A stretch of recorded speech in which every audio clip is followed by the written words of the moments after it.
आपकी अनुमति से कार्यक्रम प्रारंभ करते हैं सर। परम आदरणीय प्रधानमंत्री जी, माननीय स्वास्थ्य एवं परिवार कल्याण मंत्री जी, माननीय राज्य मंत्री महोदया, सभी आमंत्रित महानुभाव, स्वास्थ्य मंत्रालय द्वारा आयोजित बजट वेबिनार में हम आप सबका हार्दिक स्वागत करते हैं। सर, 2014 से आज तक स्वास्थ्य के क्षेत्र में एक मेजर पैराडाइम शिफ्ट हुआ है सर, और इसको किया है सर आयुष्मान भारत की संकल्पना ने। आयुष्मान भारत की संकल्पना सर 4 स्तंभों या 4 पिलर्स पर आधारित है। Ayushman Bharat health and wellness centres, Ayushman Bharat प्रधानमंत्री जन आरोग्य योजना, आयुष्मान भारत डिजिटल मिशन, प्रधानमंत्री Ayushman Bharat health infrastructure mission. इन 4 स्तंभों पर सर जो मुख्य फोकस रहा है और जिसने विभिन्न वार्षिक बजटों में भी रिफ्लेक्शन पाया है, वो है sir emphasis on wellness. Sir, हम प्रिवेंटिव, प्रमोटिव और क्यूरेटिव हेल्थ के इन तीनों आयामों को बल दे रहे हैं और केवल ट्रीटमेंट आधारित हेल्थ से हटकर वेलनेस आधारित हेल्थ की ओर बढ़ रहे हैं। सर, आपके मार्गदर्शन में और नेतृत्व में हेल्थ के जो विभिन्न योजनाएं हैं सर, वो सैचुरेशन मोड पर क्रियान्वित की जा रही हैं। ब्लॉक लेवल पर, सब डिवीजन लेवल पर, जिला लेवल पर, चाहे इंफ्रास्ट्रक्चर हो, डायग्नोस्टिक्स हो या ट्रीटमेंट फैसिलिटीज हो, उनको सैचुरेशन मोड पर इम्प्लीमेंट किया जा रहा है। साथ ही सर, देश में बनी हुई टेक्नोलॉजी, पर्टिकुलरली इंफॉर्मेशन टेक्नोलॉजी का उपयोग करते हुए हम आगे बढ़ रहे हैं। आज के इस वेबिनार में सर 3 मुख्य सत्र हैं। पहला सत्र आयुष्मान भारत डिजिटल मिशन पर, दूसरा नेशनल टेली मेडिसिन और ई संजीवनी प्लेटफॉर्म पर, और तीसरा टेली मेंटल हेल्थ कार्यक्रम पर, जिनकी घोषणा इस बार के बजट में की गई है। हम सब आशा करते हैं सर कि आप हमें मार्गदर्शन देंगे और आशीर्वचन देंगे, जिसके लिए मैं आपसे करबद्ध अनुरोध करता हूं कि आप अपने मार्गदर्शन से हम सबको अनुग्रहित करें। धन्यवाद सर। नमस्कार जी। मंत्रिमंडल के मेरे सहयोगी, देश भर से पब्लिक और प्राइवेट सेक्टर में हेल्थ केयर से जुड़े सभी प्रोफेशनल्स,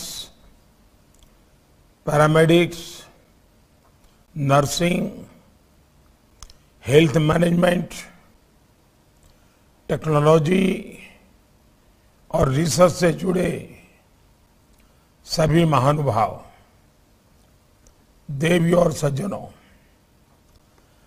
सबसे पहले तो आप सभी को दुनिया के सबसे बड़े वैक्सीनेशन मिशन को सफलतापूर्वक चलाने के लिए 130 करोड़ देशवासियों की तरफ से मैं बहुत बहुत बधाई देता हूं। भारत का हेल्थ केयर सिस्टम कितना एफिशिएंट है, किस प्रकार मिशन ओरिएंटेड है, इसे आपने पूरी दुनिया के सामने एस्टैब्लिश किया है। साथियों, ये बजट बीते 7 साल से हेल्थ केयर सिस्टम को रिफॉर्म और ट्रांसफॉर्म करने के हमारे प्रयासों को विस्तार देता है।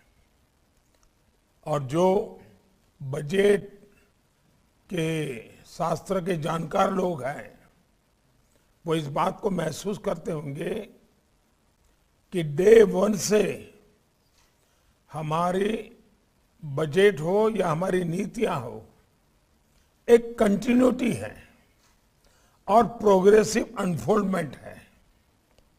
हमने अपने हेल्थ केयर सिस्टम में एक होलिस्टिक अप्रोच को एडॉप्ट किया है। आज हमारा फोकस हेल्थ पर तो है ही, वेलनेस पर भी उतना ही अधिक है।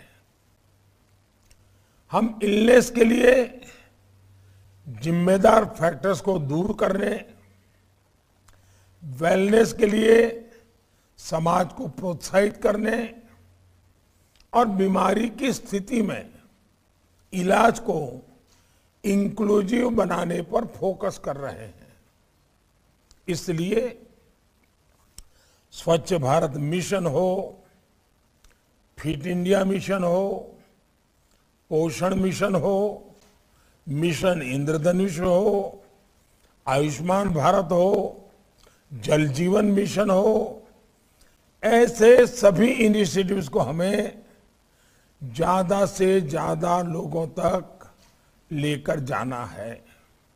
साथियों, जब हम हेल्थ सेक्टर में होलिस्टिक और इंक्लूसिवनेस की बात करते हैं तो इसमें 3 फैक्टर्स का समावेश कर रहे हैं।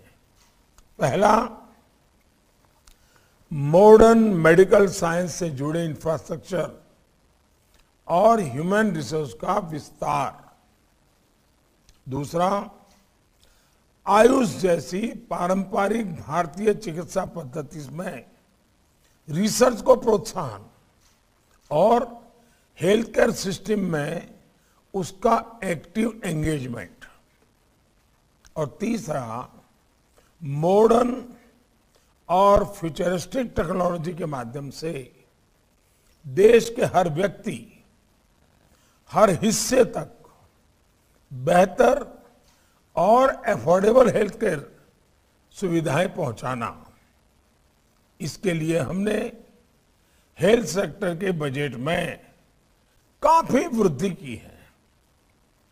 साथियों, हम भारत में ऐसा हेल्थ इंफ्रास्ट्रक्चर बनाना चाहते हैं जो सिर्फ बड़े शहरों तक सीमित ना हो।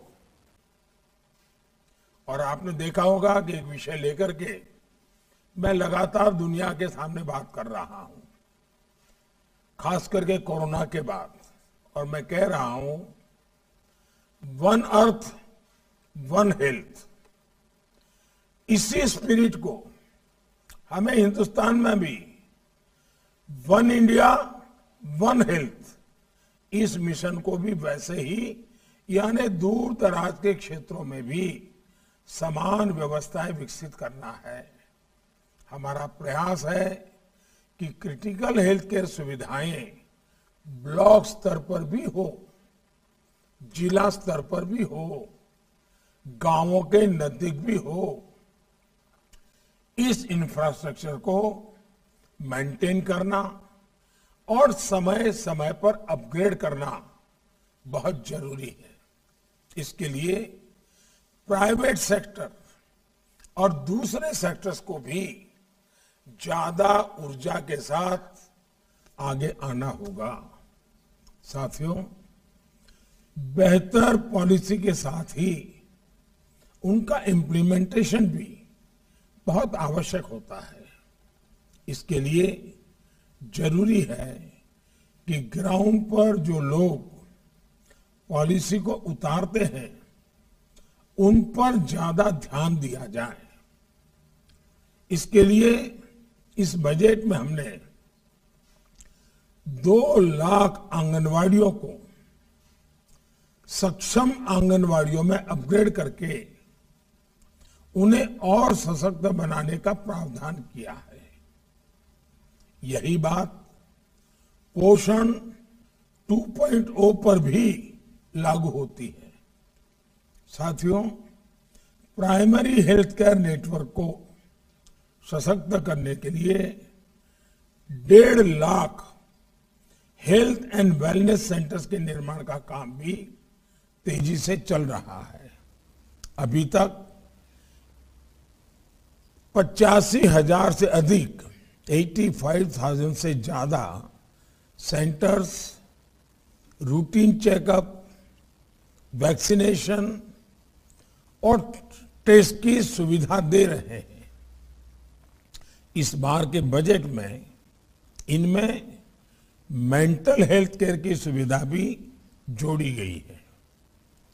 इसे ज्यादा से ज्यादा आबादी तक हम कैसे पहुंच सकते हैं, जागरूकता कैसे बढ़ाई जाए, इसके लिए हम सबको मिलकर के आपको भी अपने प्रयास बढ़ाने ही चाहिए। साथियों, बेहतर हेल्थ इंफ्रा सिर्फ सुविधा ही नहीं, बल्कि ये हेल्थ सर्विस की डिमांड भी बढ़ाता है, जो रोजगार बढ़ाने का भी बहुत बड़ा माध्यम है। बीते सालों में जैसे जैसे हेल्थ सर्विसेज इसकी डिमांड बढ़ रही है, उसके अनुसार ही हम स्किल्ड हेल्थ प्रोफेशनल तैयार करने का भी प्रयास कर रहे हैं। इसलिए बजट में हेल्थ एजुकेशन और हेल्थ केयर से जुड़े ह्यूमन रिसोर्स डेवलपमेंट के लिए पिछले साल की तुलना में बजट में बड़ी वृद्धि की गई है। मेडिकल एजुकेशन से जुड़े रिफॉर्म्स और मेडिकल कॉलेजों के निर्माण में इससे जुड़ी हमारी प्रतिबद्धता से आप सभी भली भांति परिचित है। इन रिफॉर्म्स को टेक्नोलॉजी का उपयोग करके आगे कैसे बढ़ाया जाए, क्वालिटी ऑफ मेडिकल एजुकेशन को और इम्प्रूव कैसे किया जाए, अधिक इंक्लूसिव और एफोर्डेबल कैसे बनाया जाए, इसके लिए कुछ कॉन्क्रीट स्टेप्स एक तय समय सीमा में आपके तरफ से लिए जाने चाहिए। साथियों, हेल्थ केयर से जुड़े हमारे ऑब्जेक्टिव्स, बायोटेक्नोलॉजी से जुड़ी रिसर्च, मेडिसिन्स और मेडिकल इक्विपमेंट्स में आत्मनिर्भरता के बिना हासिल नहीं हो सकते। कोरोना काल में हमने ये अनुभव भी किया है, जेनरिक, बल्क ड्रग्स, वैक्सीन और बायोसिमिलर्स के क्षेत्र में विकास की संभावनाओं को हमें टैप करना है। इसलिए हमने मेडिकल इक्विपमेंट्स और दवाओं के कच्चे माल के लिए पीएलआई स्कीम्स शुरू किए हैं। साथियों, कोरोना वैक्सीनेशन में कोविन जैसे प्लेटफॉर्म के माध्यम से हमारी डिजिटल टेक्नोलॉजी का लोहा पूरी दुनिया ने माना है। Ayushman Bharat digital mission consumer और हेल्थ केयर प्रोवाइडर के बीच एक आसान इंटरफेस उपलब्ध कराता है। इससे देश में उपचार पाना और देना दोनों बहुत आसान हो जाएंगे। इतना ही नहीं, ये भारत के क्वालिटी और एफोर्डेबल हेल्थ केयर सिस्टम की ग्लोबल एक्सेस भी आसान बनाएगा। इससे मेडिकल टूरिज्म बढ़ेगा और देशवासियों के लिए इनकम अपॉर्चुनिटीज बढ़ेगी। इस वर्ष के बजट में इस मिशन को सशक्त करने के लिए आयुष्मान भारत डिजिटल मिशन के नाम से एक ओपन प्लेटफॉर्म की बात की गई है। इस प्रकार के नए कदमों से स्कोप और इम्पैक्ट पर हमें गंभीरता से चर्चा करनी होगी। साथियों, कोरोना काल में remote health care, telemedicine, tele consultation लगभग 2.5 करोड़ मरीजों के लिए समाधान बनकर के आया। शहरी और ग्रामीण भारत में हेल्थ एक्सेस डिवाइड को कम करने में ये टेक्नोलॉजी बहुत काम आ सकती है।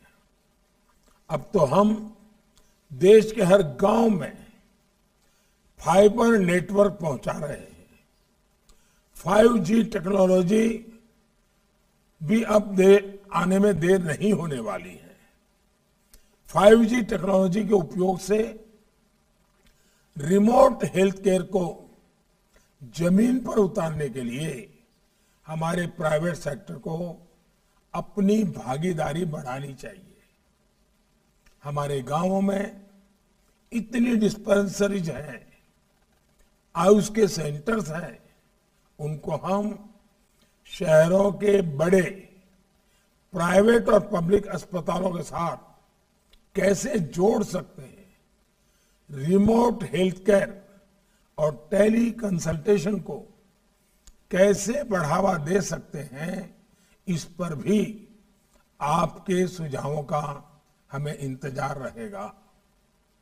ड्रोन टेक्नोलॉजी का हेल्थ केयर में अधिक से अधिक उपयोग बढ़ाने के लिए हेल्थ सेक्टर से जुड़े हमारी प्राइवेट कंपनियों को भी आगे आना होगा। साथियों, आयुष की भूमिका तो आज पूरी दुनिया भी मान रही है। हमारे लिए गर्व की बात है कि WHO भारत में अपना विश्व में अकेला global centre of traditional medicine शुरू करने जा रहे हैं। अब ये हम सभी पर निर्भर करता है कि अपने लिए भी और दुनिया के लिए भी हम आयुष के बेहतर समाधान कैसे तैयार करें। कोरोना का ये कालखंड हेल्थ केयर और फार्मा के मामले में भारत के सामर्थ्य से दुनिया को परिचित कराने का भी है। इसलिए इस वेबिनार से टाइमलाइन के साथ जरूरी एक्शन प्लान निकलेगा तो मैं समझता हूं ये बहुत बड़ी सेवा होगी। और भी मैं एक बात बताना चाहूंगा, खास करके प्राइवेट सेक्टर के साथियों से। आज हमारे बच्चे पढ़ने के लिए, खास करके मेडिकल एजुकेशन के लिए दुनिया के छोटे छोटे देशों में जा रहे हैं। वहां लैंग्वेज भी प्रॉब्लम है, फिर भी जा रहे हैं। देश का अरबों खरबों रुपया बाहर जा रहा है। क्या हमारे प्राइवेट सेक्टर बहुत बड़ी मात्रा में इस फील्ड में नहीं आ सकते? क्या हमारी राज्य सरकारें इस प्रकार के काम के लिए जमीनों को देने में उम्दा नीतियां नहीं बना सकती हैं, ताकि अधिकतम डॉक्टर्स हमारे यहाँ तैयार हो, पैरामेडिक्स तैयार हो? इतना ही नहीं, हम दुनिया की मांग पूरी कर सकते हैं। हमारे पास जो डेमोग्राफिक डिविडेंड है उसका लाभ इस क्षेत्र में हम बहुत, हमारे डॉक्टरों ने पिछले 4-5 दशक से पूरी दुनिया में भारत की इज्जत को बहुत बढ़ाया है। भारत का डॉक्टर जहां भी गया है उसने उस देश के दिल को जीता है। भारत के डॉक्टर्स की टैलेंट को विश्व का सामान्य से सामान्य नागरिक बहुत अच्छा मानता है। इसका मतलब हमारा ब्रांडिंग हो चुका है। अब हमें योग्य लोगों को तैयार करने में तेजी लानी है। उसी प्रकार से दुनिया की सबसे बड़ी हमारी हेल्थ एश्योरेंस स्कीम, मैं इसको हेल्थ इंश्योरेंस स्कीम नहीं कहता हूं, और वो आयुष्मान भारत। एश्योर्ड इनकम है, भारत सरकार ने इंश्योरेंस लिया हुआ है। आपके अस्पताल अगर बड़े बन गए और वो गरीब व्यक्ति वहां आएगा तो उसका पेमेंट भारत सरकार की व्यवस्था से होने वाला है। आपके लिए पैसों के कारण मरीज नहीं आएंगे, वो स्थिति अब नहीं रही है। क्या मेरे प्राइवेट सेक्टर के लोग टियर 2, टियर 3 सिटीज में इंफ्रास्ट्रक्चर के आगे आए? आयुष्मान भारत स्कीम के जो मरीज हैं उनके लिए स्पेशल फैसिलिटी डेवलप करें। आपको इनकम का कोई प्रॉब्लम नहीं होगा, आपका इन्वेस्टमेंट का रिटर्न मिलेगा। यानी इतनी योजनाएं हैं और इन कामों में पब्लिक प्राइवेट पार्टनरशिप ये हमारे देश के हेल्थ सेक्टर को बहुत मजबूत बना सकती हैं। और आपने देखा होगा कि हमारे आयुर्वेद ने बहुत बड़ी प्रतिष्ठा प्राप्त की है। खास करके कोरोना के कालखंड में हमारे हर्बल प्रोडक्ट जो हैं आज दुनिया में बहुत बड़ा एक्सपोर्ट बढ़ा है। मतलब कि इसके प्रति आकर्षण बढ़ा है। हम सब मिलकर के इन योजनाओं को भी कैसे ले जाएं, मैं चाहूंगा खुले मन से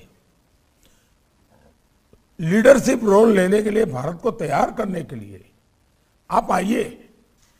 सिर्फ बजट के आंकड़ों से बात बनने वाली नहीं है जी।